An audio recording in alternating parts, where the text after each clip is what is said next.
El concreto se deshacía entre sus falanges, como arena vieja que se negaba a sostener el peso de un cuerpo todavía vivo.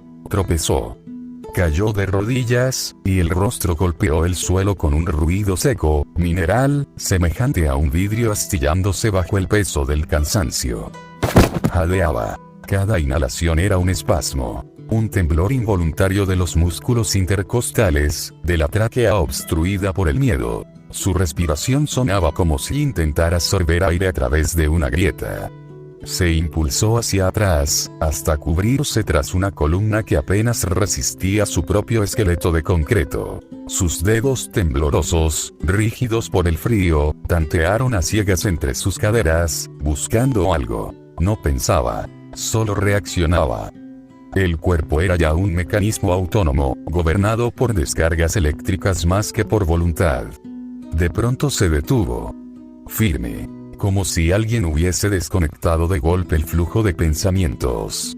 Sus ojos, dos orbes dilatados, famélicos de luz, se clavaron en el horizonte negro que emergía entre las grietas del edificio. Una sola gota de sudor descendió por su sien. Fría, casi metálica. Una gota tan solitaria que el cuerpo la sintió como una aguja. Entonces, el sonido. Clic. El gatillo. Un chasquido metálico que reverberó por las paredes huecas, rebotando entre vigas oxidadas como un eco que no quería morir. 1, 2, 3, 4 pasos. Hacia adelante. Hacia ella. En la distancia, una luz roja, moribunda, titilante, se arrastraba por los pasillos como el ojo de un depredador que ha olfateado sangre fresca. Los contornos de una figura se formaron lentamente en el polvo suspendido. Esbelta. Tensa. Una sombra con forma humana, pero sin humanidad alguna. AKZ-22.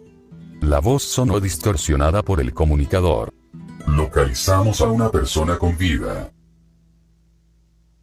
El reflejo metálico de un fusil brilló entre las ruinas. Hey, tú. Andrea no supo qué hacer. Si correr. Si hablar. Si rendirse. Pero ya nada servía. La mente solo proyectó fragmentos rotos de su vida. Risas, una ventana abierta, el olor del mar, su madre rezando. Todo se superpuso como diapositivas en un proyector defectuoso. Retrocedió hasta que la espalda chocó con el muro. El aire se le escapó de golpe. Su pecho subía y bajaba con violencia. Lentamente, llevó las manos hacia la cadera.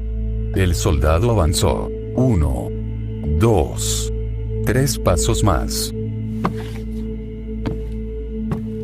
En la penumbra, Andrea apenas alcanzó a distinguir el brillo de unos ojos. Nada más. El resto era una masa oscura envuelta en tela táctica, cubierta de polvo y autoridad.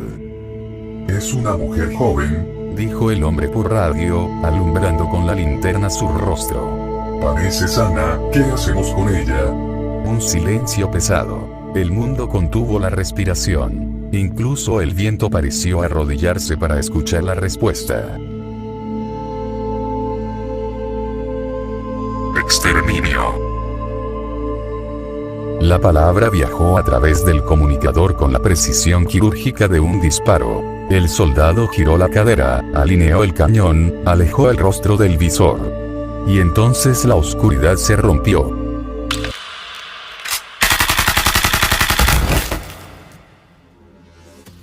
Andrea rodó instintivamente hacia un costado. El suelo se abrió bajo una ráfaga de fuego que desgarró columnas, polvo y hierro.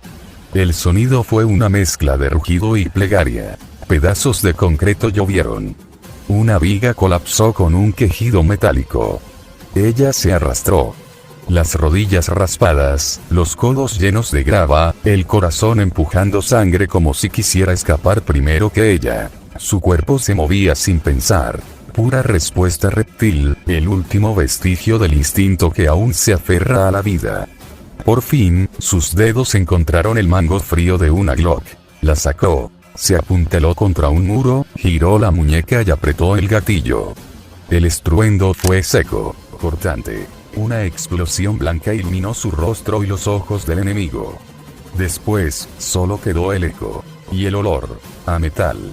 A pólvora. A miedo.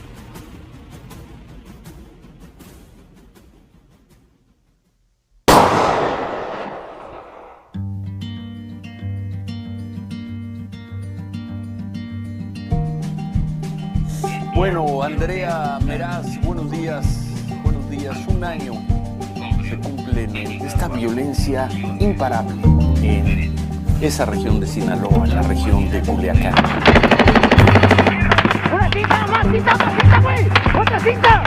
Atacan a un comerciante, lo llevan a un hospital, finalmente fallece. ¿Renuncian ustedes a Satanás? ¿Renuncian a toda su seducción para que puedan vivir?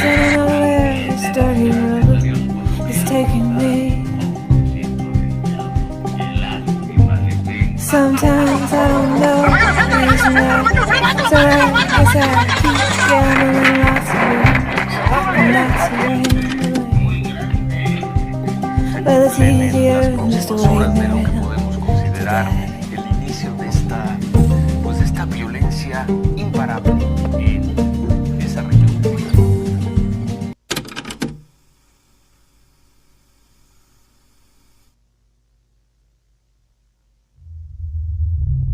La Secretaría de Energía confirma que los efectos residuales de la década oscura continúan comprometiendo el suministro nacional.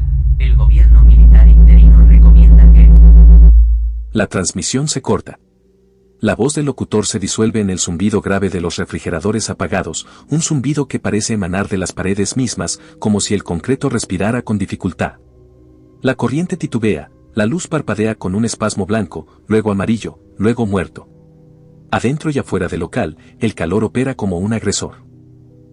Un vapor aceitoso recubre la piel, sensación térmica real de 60 grados, humedad saturada, aire inmóvil. El sol cae pesado sobre Culiacán, un sol casi sólido, una masa incandescente que aplasta techos, mentes, voluntades. La ciudad huele a grasa rancia, polvo metálico y miedo humano fermentado. Los ventiladores oxidados giran con un ruido de aspas desbalanceadas, un lamento mecánico. En el bulevar, los autos reptan, motores ahogados, gente sudando sobre los asientos, toques de claxon que suenan como gritos rayados. La brisa nocturna de ayer dejó humedad atrapada entre las láminas de los techos, que ahora se evapora lento, como una fiebre subcutánea. En la palapa El Dorado, Andrea mira un televisor colgado con un tornillo torcido sobre la barra. Las imágenes se distorsionan entre interferencias, saqueos, disturbios, cuerpos cubiertos bajo mantas de plástico en calles anegadas. Un encabezado rojo titila, recrudecimiento del culiacanazo. Frente a ella, Malcolm, su compañero de redacción, camisa pegada al torso, cabello apelmazado por el sudor, mete una cucharada de ceviche en la boca. Habla masticando. Tú no sabes lo que te pierdes, Andy. Se relame con un gesto casi obsceno. Este ceviche viene directo de Altata. El párpado de Andrea tiembla, un microespasmo involuntario. Ya sabes que no me gustan los mariscos. Además... Mueve la mano en el aire, como espantando moscas. No sé. Es asqueroso. Malcolm sonríe, provocador. Toma otra cucharada exageradamente grande, como si quisiera obligarla a observarlo. Sí, lo dices cada vez que venimos. Pero si no pruebas la comida local, ¿cómo piensas escribir con propiedad de la cultura? Hace una pausa, teatral. Por el amor de Dios, Andy. Se limpia los labios con el dorso de la mano, dejando una mancha brillante de limón y aceite. Y bien. Andrea levanta la vista. Su expresión ya no es de fastidio, es de preocupación seca, sostenida, como si algo la estuviera tensando desde dentro. En el exterior, por el rabillo del ojo, observa una patrulla militar detenerse. 2 soldados descienden, fusiles colgados del pecho. Piden su aguachile como si se tratara del desayuno más normal del mundo. ¿Cultura local? Murmura Andrea. Últimamente siento que cubrimos más necrologías que cultura. Pasa una servilleta por su rostro empapado. Eso vende, Andy. Responde Malcolm, sin remordimiento. Las tragedias siempre venden. La servilleta cae sobre la mesa. Andrea habla bajo, pero firme. Antes de la década oscura, todos creían que el dinero movía al mundo. Y luego vinieron las llamaradas solares, los apagones globales, los aviones cayendo como plomo sin señal, las mareas reventando los muelles. Respira hondo, observa las nubes lentas, pesadas, casi inmóviles en el cielo. Después de eso aprendimos que ni siquiera somos capaces de existir sin electricidad. Y el punto es... Ella suspira como alguien que ya renunció a convencer a nadie. El mundo ya no se mueve por dinero. Se mueve por miedo, Malcolm. Él deja el tenedor a un lado. La mira. La conoce, sabe por qué tiembla a veces por las noches, sabe de qué cuerpos tuvo que escribir con nombre y apellido. Sabe que ya está agotada. Pero también sabe que no puede salvarla. No puedes salvar al mundo con tus artículos, Andy, ni antes, ni ahora. Aquí mandan los narcos más que los políticos. La CEAB ni siquiera registra esta zona. Somos un borrón en el mapa. Una ciudad fantasma que respira por inercia. Andrea traga saliva. El silencio se adhiere a su piel como el sudor. Escucha, Malcolm. Conseguí una entrevista con uno de los capos de la empresa de meta más grande del norte. El golpe de su mano contra la mesa suena como un disparo mal apuntado. ¿Qué mierda dijiste? ¿Qué quiere hablar? ¿De qué chingados hablas? Dice que el gobierno oculta cosas. Susurra Andrea. El rostro de Malcolm se deshace en una transición inmediata, asombro, incredulidad, terror puro. ¿Te dio un aneurisma, Andy? ¿Quieres suicidarte? ¿Sabes cuántos periodistas han desaparecido desde el último bloqueo? Con suerte apareces en pedazos dentro de una bolsa negra. Silencio. Solo se oye el zumbido de las moscas orbitando alrededor de los restos de comida. Y a lo lejos, el mar golpeando contra las rocas con paciencia homicida. Malcolm termina su cerveza con la mano temblorosa. Andy, si sigues ese camino, te vas a morir. Se levanta, recoge el plato, intenta sonreír. Y para colmo, sin probar el mejor aguachile del puerto. Andrea le devuelve la mirada. La ironía está ahí, pero sus ojos cargan algo más, cansancio, una tristeza vieja, una fe maltrecha intentando respirar. Malcolm sigue siendo el mismo idiota cariñoso de siempre. Pero esta vez, por primera vez, su humor no la salva.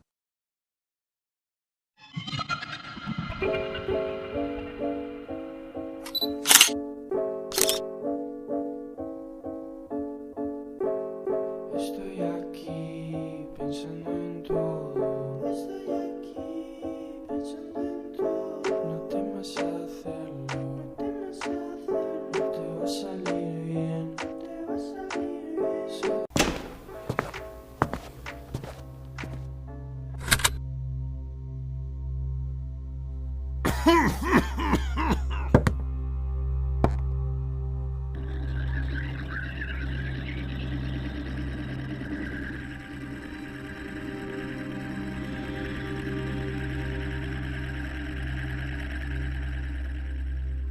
Los túneles respiran humedad como si fueran pulmones viejos, exhalando un olor a óxido, formaldehído y carne enfriada, un aroma denso, químico, casi orgánico, como si la arquitectura misma tuviera una fisiología monstruosa. Las lámparas de sodio parpadean con un espasmo amarillo, arrastrando un zumbido que vibra en las paredes, saturadas por décadas de humedad y microroturas. En algún punto, detrás de una compuerta trancada por herrumbre, los generadores subterráneos emiten un ronquido profundo, un latido metálico que parece arrastrar toda la instalación hacia un abismo invisible. El eco es tan grave que tiembla el polvo acumulado sobre las tuberías. Antes de la recámara criogénica, un letrero corroído se descascara sobre una columna agrietada. Acceso restringido, Proyecto Atlas Autorización, Coronel M. Hawking. La pintura escurrida parece sangre vieja. El científico, uno de los más antiguos del lugar, camina con un vaivén descompensado, como si cada paso le recordara que ya no pertenece a un mundo exterior. Su rostro, hundido y macilento, carga el peso de noches interminables de experimentación. Las manos, temblorosas dentro de los guantes presurizados, rozan los paneles de control con una mezcla de rutina y temor reverencial. Accede a la recámara bajo su traje de bioseguridad. El cristal de policarbonato de su casco refleja la luz azul que se derrama desde el interior.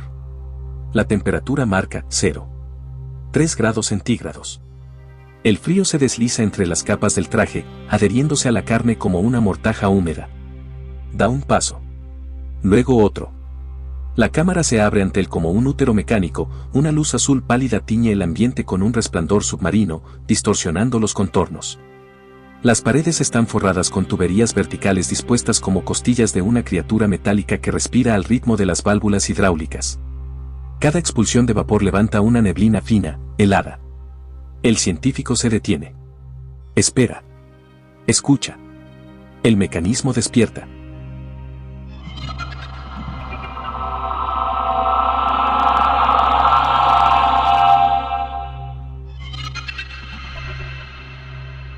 En el centro de la sala, suspendida por un arnés de poliuretano reforzado, se encuentra ella, paciente 001. La espina dorsal conectada directamente a los cilindros criónicos, agujas electrónicas se hunden en la carne translúcida como raíces que nutren a un organismo dormido. Su cuerpo desnudo parece hecho de porcelana enferma. Una silueta de reloj de arena mal formado.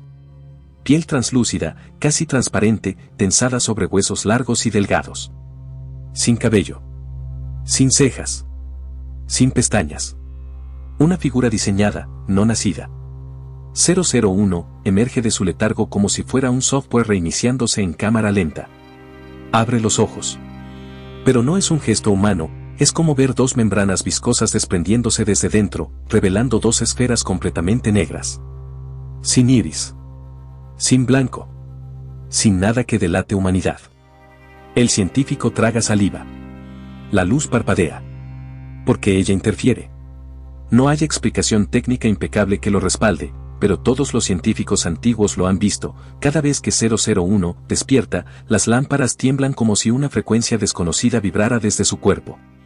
La habitación exhala una bruma fría. La máquina respira. Y 001, también, a su manera. Su respiración es apenas un algoritmo. Un pistón regulado. Un código ejecutándose en silencio. Y aún así, algo en ella sugiere que ha estado esperando. Frío. Metal. Límites. Órdenes. Las palabras resuenan dentro del cráneo de 001, sin una voz real, más como impulsos eléctricos que se traducen en conceptos. Sensaciones primitivas. Una memoria biológica que nunca fue enseñada, solo implantada. 001 inspira con un gesto agónico, un suspiro que no pertenece a un ser vivo, sino al movimiento forzado de sus costillas mecánicamente retraídas. El sonido es tenue, un crujido húmedo. El vapor que escapa de su boca se disipa en el aire glacial como el alma de una máquina cansada. El científico recorre la pantalla de su tableta con el dedo tembloroso. Su respiración choca con el cristal del casco, dejando una mancha blanquecina que se expande, se contrae. Veamos. Se humedece los labios resecos con un movimiento automático, casi nervioso. El eco de sus pasos se desliza entre las paredes metálicas, amplificado por el silencio muerto de la sala criogénica. Paciente 001. Unidad de registro, K21-2EG-HQBC. Peso, 61 kilogramos. Altura, 1,70. Edad, 19 años. Masa corporal, 15%. Niveles metabólicos, estables. Frecuencia basal, 0%. Estado de conciencia, indefendible. La palabra reverbera en la habitación. Indefendible. Inclasificable. Indescifrable. Como si ni siquiera los algoritmos de la SEAP supieran qué demonios es ella. El científico suspira, y el sonido es casi un sollozo. Parece que todo está en orden, 001. ¿Cuánto habrá pasado desde tu último chequeo? ¿2, quizá 3 meses? El hombre ladea la cabeza, tratando de observar alguna microexpresión en el rostro inmutable de la criatura suspendida. ¿Recuerdas lo que es tocar el suelo? ¿Respirar con tus pulmones? ¿Comer?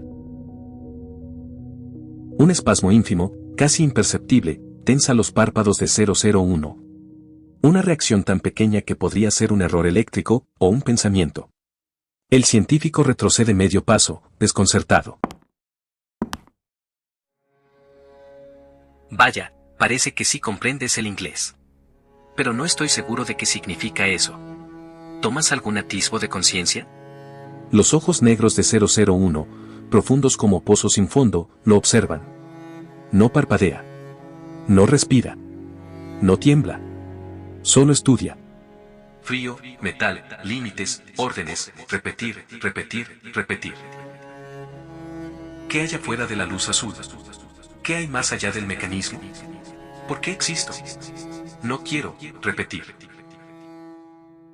La voz interna surge como pulsos eléctricos desordenados, interferencias entre los sensores de dolor anulados y los fragmentos de memoria implícita del desarrollo.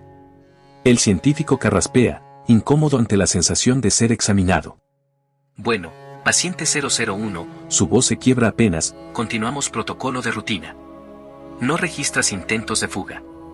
No registras deseos. No registras nada. Baja la mirada hacia la tableta, como si leer la línea directamente evitara verlo a los ojos. Eres casi como una carcasa. Un caparazón mecánico. Un cuerpo movible. Se acerca al panel de sujeción. Su guante presiona una combinación de botones. El sonido del mecanismo hidráulico responde con un chasquido profundo. Suspira. Esta vez, largamente, como si estuviera firmando su propia sentencia sin saberlo. Bien, tiembla su voz, te liberaré un momento. La luz azul parpadea. Las válvulas respiran. 001 escucha el mecanismo abrirse como una mandíbula. Y por primera vez, en un eco minúsculo dentro de su propia mente, surge un concepto nuevo. Salir.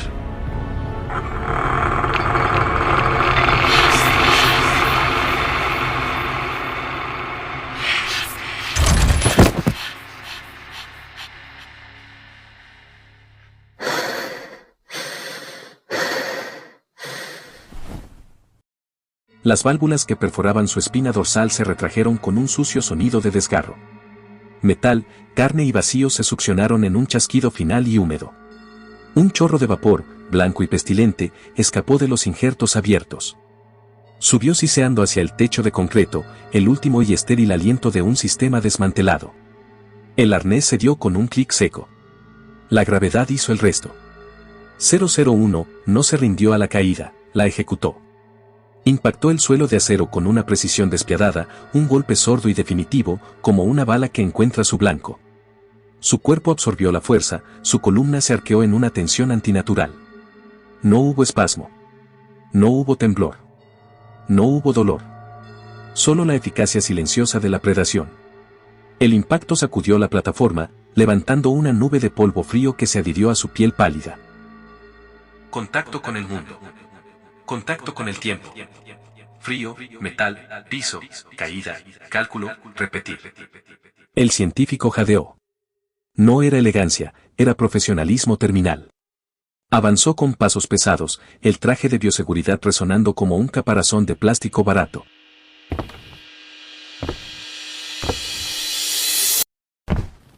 Extendió la mano, un gesto patético de control. Te liberaron por fin. Su voz, filtrada y temblorosa, era una ofensa al silencio. Vamos. Necesitas mi mano. La mano enguantada de látex era un temblor expuesto. Estaba demasiado cerca. La respiración del hombre era un susurro nervioso y audible. 001 levantó la cabeza. El movimiento fue lento, deliberado. Sus pupilas, dos agujeros negros perfectos, consumieron la figura del hombre. No lo reflejaron, lo diseccionaron. Distancia, 42 centímetros. Ángulo de ataque, 27 grados. Puntos de quiebre, todos. Inclinó la cabeza a un lado. No era curiosidad. Era la medición final de la debilidad. El científico deglutió, el sonido duro como un cascabel. Bien, muy bien, musitó, la mano acercándose en un acto de fe ciega. Solo ponte de pie. 001 extendió el brazo. Con una parsimonia irritante, sus dedos se deslizaron hacia el guante. Una burda imitación de la confianza. El científico sonrió, la tensión cediendo. Error. Y entonces, la imitación se volvió juicio. El gesto mutó en carnicería. El ataque fue un borrón. No fue un movimiento, sino la interrupción violenta del aire. El codo de 001, hueso y tendón actuando como un pistón, se disparó y atravesó el visor del casco. El policarbonato explotó en fragmentos diminutos.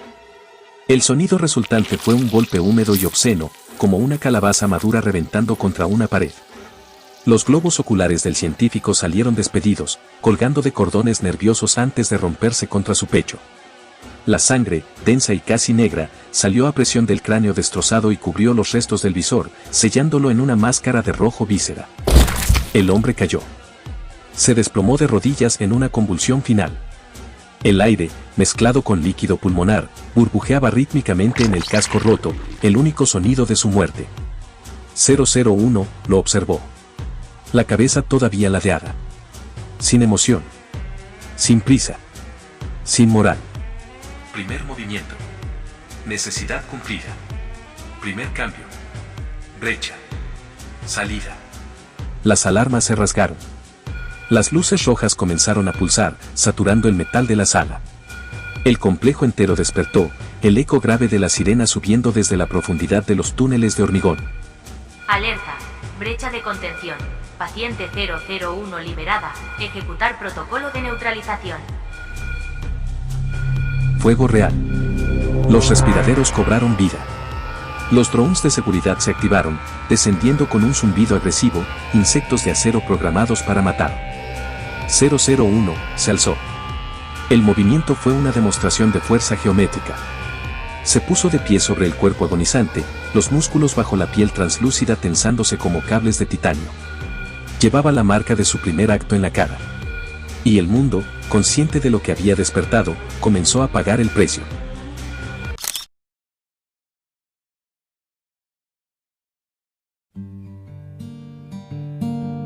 Investigan un terreno en una región agrícola que era utilizado por el crimen organizado para presuntamente reclutar a jóvenes y en el que encontraron cientos de prendas de vestir acumuladas, restos óseos e indicios de calcium. Nadie había entrado a un lugar así.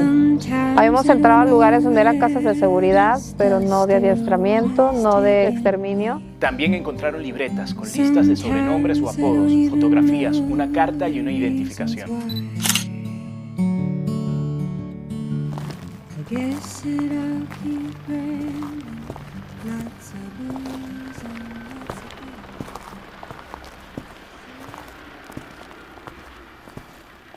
La brisa fría de la mañana rozaba el rostro pálido de Andrea, levantando un olor rancio a ceniza y carne vieja desde el interior del crematorio abandonado. Los cordones amarillos rodeaban el perímetro, agitándose como cintas funerarias sobre la entrada oxidada. Varias patrullas militares bloqueaban las carreteras cercanas, los motores seguían encendidos, vibrando como si también ellos quisieran alejarse del lugar. Los forenses se movían en silencio, colocando marcadores numerados sobre la tierra húmeda. No había murmullos, ni bromas, ni conversaciones nerviosas. Solo el chasquido de cámaras fotográficas y el golpeteo de botas sobre el concreto roto. Uno de los soldados fumaba con desesperación, dando vueltas en círculos, exhalando el humo como si quisiera llenar sus pulmones con cualquier cosa que no fuera el hedor que emergía del crematorio. Sus manos temblaban. Andrea lo notó, y eso ya era mala señal. Soldados curtidos no temblaban por cosas normales. Andrea avanzó con la cámara colgada al cuello. El aire estaba helado, pero su rostro ardía. Tomó un par de fotografías iniciales, más por instinto que por necesidad. Había cubierto escenas horribles antes. Pero nada, absolutamente nada, se acercaba a lo que tenía enfrente. Varón. Murmuró, activando la grabación de voz. Amputación completa de la mandíbula inferior. Las palabras parecían rebotar entre las paredes del crematorio vacío. Desgarro traumático en la carótida. Mordidas, múltiples. Golpes contundentes en el esternón y costillas. Se agachó un poco más. El cuerpo estaba retorcido en un ángulo que ningún humano vivo podría adoptar. El uniforme llamó su atención. Equipo táctico, pero no es del ejército. Analizó. Sin insignias. Sin numeración. Mercenario, o algo peor. Un zumbido metálico resonó detrás de ella, otro forense abría una bolsa negra. Andrea sintió el estómago tensarse. Esto no era un crimen. No era una ejecución. No era venganza. Era otra cosa. Los cuerpos siguientes estaban apilados de forma grotesca, como si alguien los hubiera lanzado sin cuidado.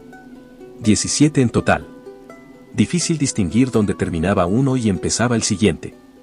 Andrea tomó más fotos, cicatrices dentales humanas, marcas profundas, tendones expuestos, torsos hundidos por impactos. Era una firma. Repetida. Precisa. Animal. Pero demasiado ordenada para ser animal. Demasiado selectiva. Inspiró hondo y el aire le quemó la nariz. Mierda. Susurró. Esto no es un campo de exterminio. Hizo una pausa. Miró de nuevo los cuerpos. Las mordidas. La brutalidad. Esto es algo nuevo. Y no lleva a ningún lado conocido.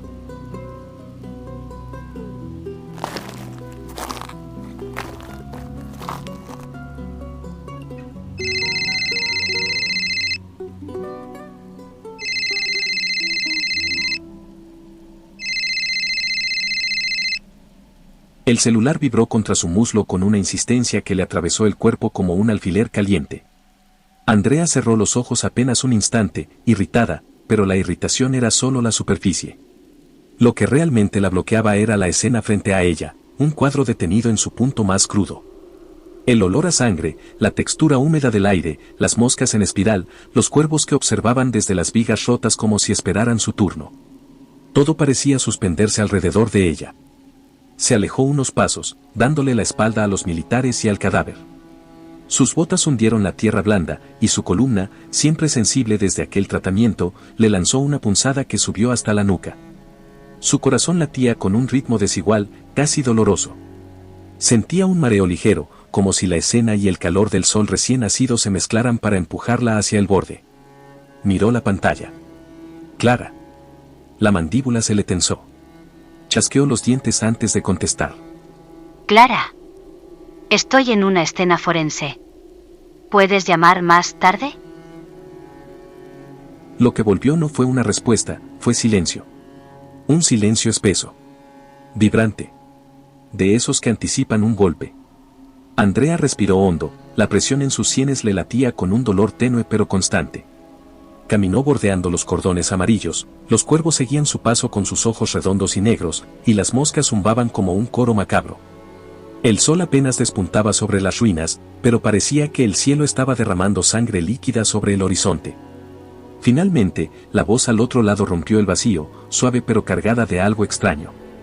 Andy, soy yo. Andrea soltó una risa cortante, incrédula, un sonido seco que le tembló en la garganta. Espera. ¿Qué haces con el teléfono de Clara? Hubo un ligero temblor en la respiración del otro lado. Quería hablar sobre Malcolm. La palabra cayó con peso. Malcolm. Andrea se quedó inmóvil. Los dedos se le entumecieron alrededor del teléfono. El militar que estaba a la distancia volvió a observarla, esta vez con una atención punzante. Su espalda se tensó de inmediato. Tenía que ser rápida. Sí. Intentó sonar natural. ¿Ahora qué hizo? ¿El anexo otra vez? Un dolor punzante recorrió su espalda baja, siempre le ocurría cuando estaba bajo demasiado estrés. Apretó los dientes. El sudor frío se acumuló en la base de su nuca. El militar comenzó a caminar hacia ella. Un tipo de marina, moreno, chaparro, cuello grueso, tatuaje en forma de rayos. Autoridad pura y un mal carácter que ya todos conocían. Andrea sintió como la presión en su pecho crecía. La voz del teléfono volvió. Tengo entendido que tú y él eran cercanos. No sé si novios, amigos, lo que fuera. Al grano, dijo ella, seca, con un tono que buscaba mantener el control que estaba perdiendo. Pausa. Una pausa tan fría que se sintió como si alguien le hubiera apoyado una placa de hielo entre los omóplatos. La mano del militar cayó entonces sobre su hombro, brusca, pesada. Hey, gruñó él. ¿Qué mierda crees que haces? Andrea intentó apartarse, pero la presión del hombre aumentó. Es un minuto.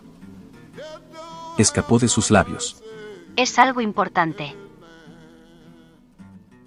Su respiración ya estaba alterada. La luz del sol le ardía en la piel.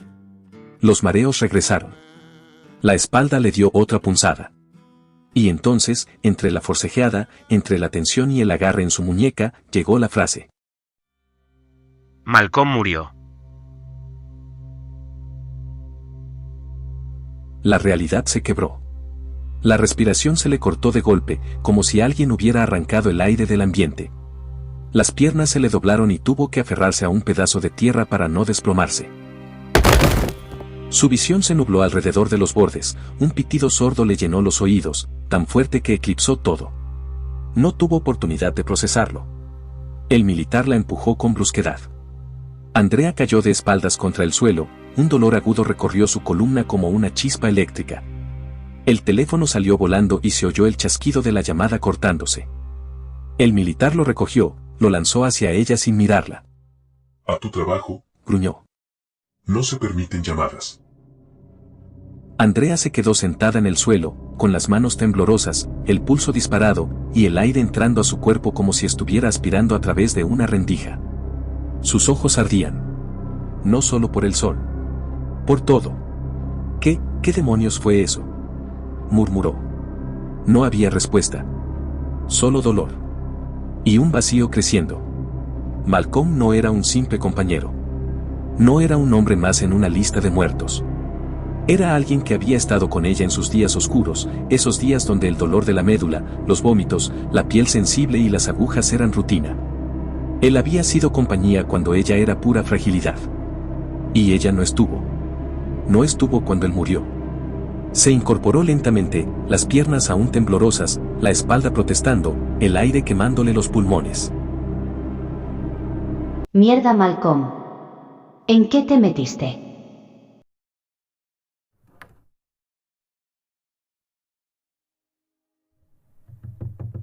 El hospital respiraba con un jadeo bajo y mecánico, un zumbido persistente emanado de las tripas de ventilación. No era un sonido de vida, sino el respiro artificial, cansado, de una máquina gigante. Las paredes estaban sucias, manchadas y desconchadas, y un hedor denso a muerte, a lejía y a carne enferma recorría las arterias del inmenso monolito de concreto. El tiempo no corría, estaba detenido, pegajoso, en la luz sucia del pasillo, donde las moscas dibujaban órbitas sobre bolsas de desecho que rezumaban. En la sala, allí donde la vida se encogía ante la parca, estaba ella. Andrea se sentaba, un espectro, con la piel tirante sobre el hueso, el rostro succionado por el veneno que la había salvado. Su bata de hospital dejaba al descubierto una cicatriz que araba su espina dorsal, un relieve duro y mudo. Era el mapa de un campo de batalla donde la muerte le había tocado el hombro antes de ser repelida a medias. Sus pies descalzos, secos, colgaban sobre el borde frío de la camilla. Sus ojos eran manchas oscuras en el cansancio, y sus labios resecos estaban partidos. El cuerpo, extrañamente erguido, no anunciaba el fin de una lucha, sino la promesa de otra más prolongada y sin gracia. El Dr. Ferragamo se humedeció los labios con la punta de la lengua. El gesto fue seco, breve. Pasó sus dedos por los bordes ásperos de las carpetas médicas, un roce que denotaba costumbre y hastío. Deslizó la placa de resonancia sobre el negatoscopio. Un fogonazo de luz azul blanca iluminó la habitación y delineó su figura traslúcida y fantasmal. Se calzó las gafas sobre el puente de la nariz y miró a la mujer. Andrea. Comenzó Ferragamo. La voz era calmada, profesional, desprovista de color. Robótica. Sostuvo la mirada de la paciente. Los resultados de la última serie de análisis y de la médula ósea son, permítame la palabra, excepcionalmente alentadores. Hemos estado vigilando esto de cerca, y según los indicadores actuales, la leucemia está en remisión completa. No hay células cancerosas detectables. Andrea soltó un aliento. Fue apenas un escape de aire. No había fuerza en ella para un esfuerzo mayor, solo la reacción mecánica de un cuerpo aliviado. Un suspiro. Eso es bueno. No, doctor, dijo. Su voz era un hilo delgado. Sonaba como si la noticia de su propia vida no valiera más que el metal de 2 centavos. Ferragamo mantuvo la postura, dejando que el silencio se alargara durante los segundos justos para implicar peso. Ahora, continuó, el tono un punto más grave. Debemos ser muy claros sobre lo que significa la vida posterior al tratamiento. Se giró hacia las carpetas y sacó un par de hojas, golpeándolas con el canto hasta que quedaron alineadas y las dejó sobre la mesa metálica. Señaló una lista. El tratamiento intensivo, Si bien nos ha dado esta remisión, ha dejado secuelas significativas en su organismo, y es crucial que las gestione rigurosamente. Los tratamientos no son baratos, Andrea. No estoy seguro de quién le gestiona los gastos. ¿Vive con sus familiares? Andrea movió la cabeza, un lento arco de negación. Tengo un amigo. Me apoya. Él me ayuda con los tratamientos. Vivo sola. El doctor chasqueó los dientes, un sonido de impaciencia contenida.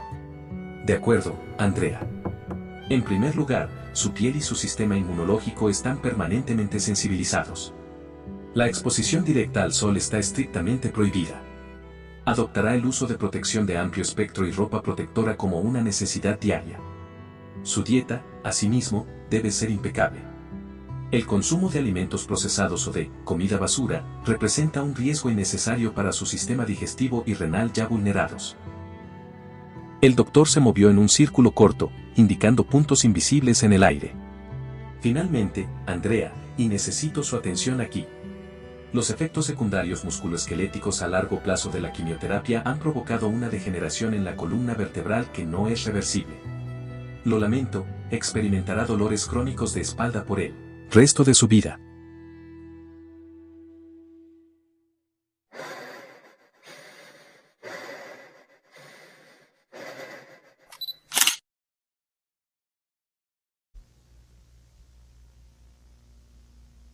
Uno de los puntos gastronómicos más concurridos de la zona norte, cerró de manera inmediata y sin previo aviso luego de que autoridades sanitarias confirmaran un brote de intoxicación masiva entre los comensales que acudieron el fin de semana pasado.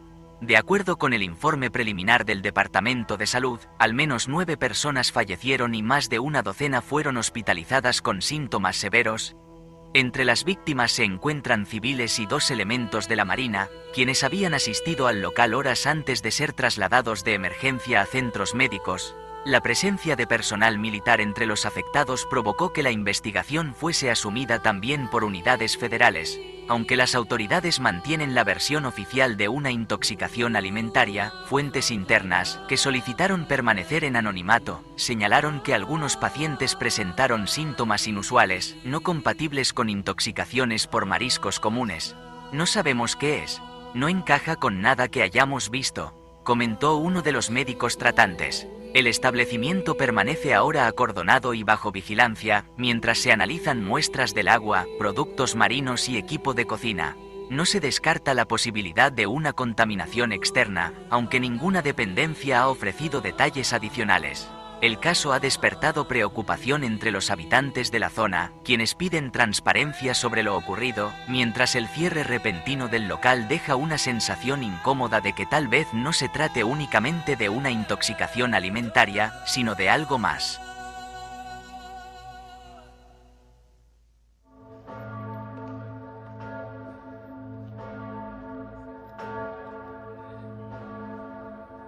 La iglesia se alzaba sobre las costras de la montaña, un esqueleto de piedra desgastado por el viento, como un templo despojado de su propia fe. Dentro, solo había silencio. El olor era a cera antigua, a madera seca y a abandono. No había congregación. Nadie rezaba por los muertos recientes. Solo Andrea.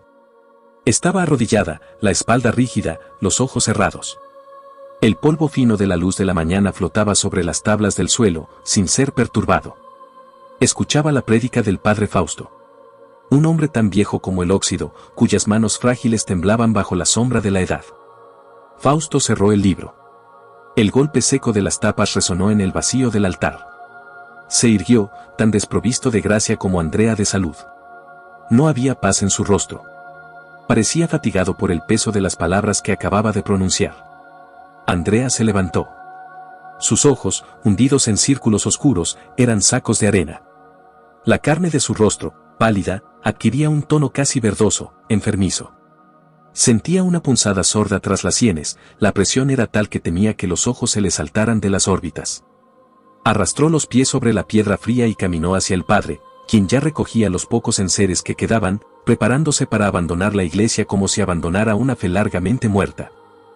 Padre, dijo Andrea. Su voz era áspera, el sonido de la sequedad. Sin esperar, se inclinó para ayudar a recoger un atril de latón. Andrea, respondió Fausto, sin girarse. Conocía el peso de esa voz sin tener que ver el rostro. Ella se sentó en el escalón de madera, colgando los pies desde el desnivel del presbiterio. El frío se le subió por las pantorrillas. Hacía mucho tiempo que no venía por aquí. Ya sabe. El trabajo. Miró el vacío de los bancos. Vine por la misa de, bueno. Ya sabe. Nadie vino. Nadie. Y resulta amargo. ¿Cómo un buen tipo puede ser abandonado por Dios de esta manera? Un hombre que hubiera dado su vida sin pestañear. Juntó las manos sobre las rodillas huesudas. Creo que estoy perdiendo la fe. Porque si existe un Dios, es uno endemoniadamente malvado. Fausto soltó una risa seca, un raspado en el pecho, sin alegría. Se sentó junto a ella. Palmeó el hombro de Andrea con una mano temblorosa, un contacto fugaz y seco. Muchachita, te conozco desde que te limpiabas los mocos con la manga. Venías con tu abuela todos los domingos. Y luego, tomaste tú misma el camino. El padre miró las vigas oscuras del techo, ignorando a la mujer. Hablaba a la madera. Sé el vuelo. La pérdida de la fe. Digamos que la iglesia entera está pasando por eso, ahora. Pero, el hierro no se forja en el frescor de la mañana. La vida no es terciopelo. No fue moldeada para serlo. Si lo fuera, el amor y la fe no tendrían el brillo que tienen cuando se entienden desde la calcinación. Se giró hacia ella. Su mirada era vieja, pero firme. La pérdida de fe no existe, Andrea. Es solo una fe que se ha despojado de sus adornos. Dios no interfiere en el camino, pero está en el viento que azota el camino. Se levantó, su tarea terminada. Había una última cosa por decir. La pérdida de un ser querido, la salud, la esperanza, todo eso te deja vacía. Y es en ese vacío donde, a veces, la verdad puede entrar. El dolor te despoja de las ilusiones y te obliga a preguntar, ¿qué queda cuando todo lo demás se ha ido? Queda el espíritu. Es la forja que moldea y dirige hacia una dependencia en lo inmutable. La pérdida, muchacha, es la semilla que debe caer en tierra y morir para dar mucho fruto. Fausto se inclinó y tomó su mano, con una fuerza sorprendente. Hay un tiempo que se abre, Andrea. Un tiempo de oscuridad y de verdad. Recuerda esto. Abrió el libro de cuero gastado que tenía en las manos, su dedo se detuvo sobre un pasaje. Eclesiastés 3:11. Todo lo hizo hermoso en su tiempo, y ha puesto eternidad en el corazón de ellos, sin que alcance el hombre a entender la obra que ha hecho Dios desde el principio hasta el fin. Pero esto sabed, que en los postreros días vendrán tiempos peligrosos. 2 Timoteo 3:1.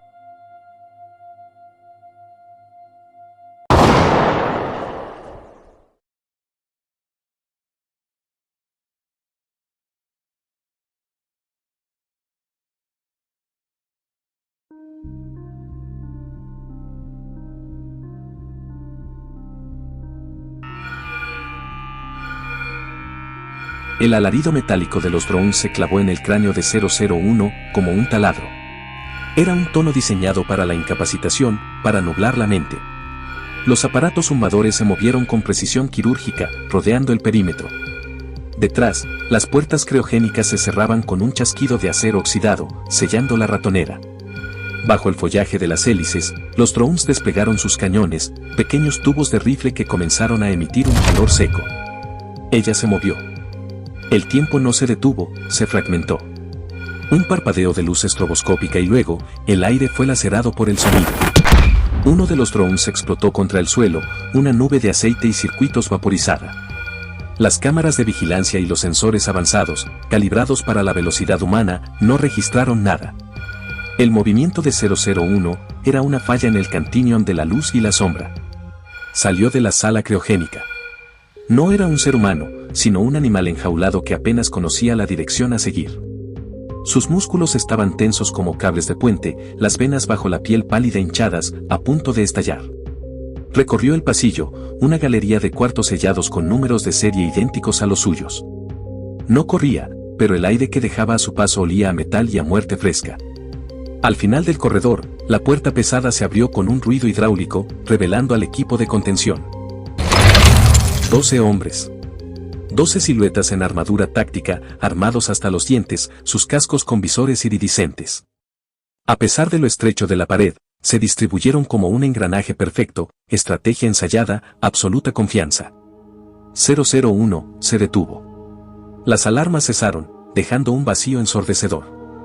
La puerta detrás del equipo se cerró con un golpe sordo, sellando el destino de todos. La escena se condensó en un punto de quietud absoluta. Ni siquiera el pulso de sus propios corazones. Entonces, 001 dio un paso. Los hombres de vanguardia levantaron escudos balísticos de titanio y polímero, formando una barricada impenetrable. Desde el centro de la formación, un hombre avanzó, barnizado en una armadura pesada. Era un titán, una máquina de contención, de una estatura y coraza imposible de derrumbar para la figura esquelética de 001. Su equipo estaba justificado. 001 no era una persona. En los brazos pesados del titán, un cañón rotatorio de contención comenzó a girar, emitiendo un zumbido de alta frecuencia. 001 se movió apenas unos centímetros. Hubo un silbido que cortó el aire. Un estallido húmedo. Huesos crujieron. El líquido oscuro y aceitoso de las armaduras se esparció por el metal. En ese instante, se hizo evidente que aquella mujer pálida no era un sujeto a contener. Era una fuerza sin anclaje.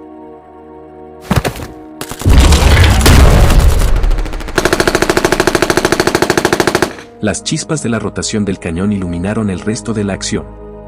El titán blindado fue embestido contra la puerta metálica. El impacto no fue una colisión, sino una explosión de burbuja. La puerta, diseñada para soportar cargas explosivas, se dobló y cedió, su marco de acero destruido. La barricada, ahora rota, abrió fuego. Sin medición, sin estrategia, solo puro, incontrolable miedo. Las ráfagas iluminaron el pasillo. Ella se movió, un trazo borroso. Atrapó la boca de uno de los tiradores con la mano, hundiéndola tan profundamente que las falanges se perdieron. La mandíbula inferior del sujeto se deformó y cedió con un crujido.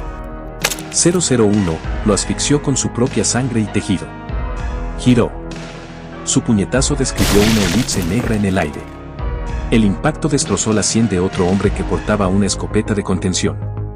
Una bala perdida rozó su hombro. No se inmutó. Lo que siguió fue una carnicería eficiente. El rugido de la batalla duró apenas unos segundos más. Los restos de carne desparramados, la sangre coagulándose sobre el polímero destrozado, parecían haberse vuelto parte de la estructura macabra y oxidada del lugar.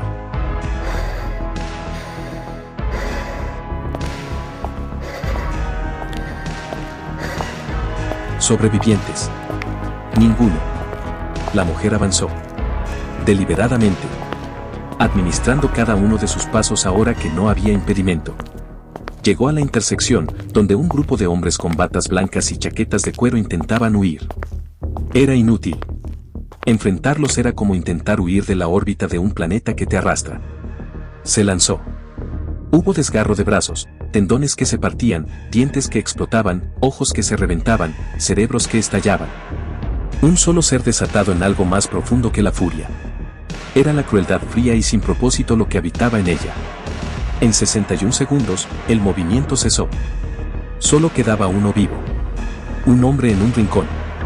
Había defecado en sus pantalones por el terror, y su cuerpo temblaba cubierto de sangre, ninguna de ellas suya. Su tarjeta de identificación decía Ahmad. No era parte de la contención, solo de soporte. La mujer le estiró el brazo. Lo levantó por el cuello.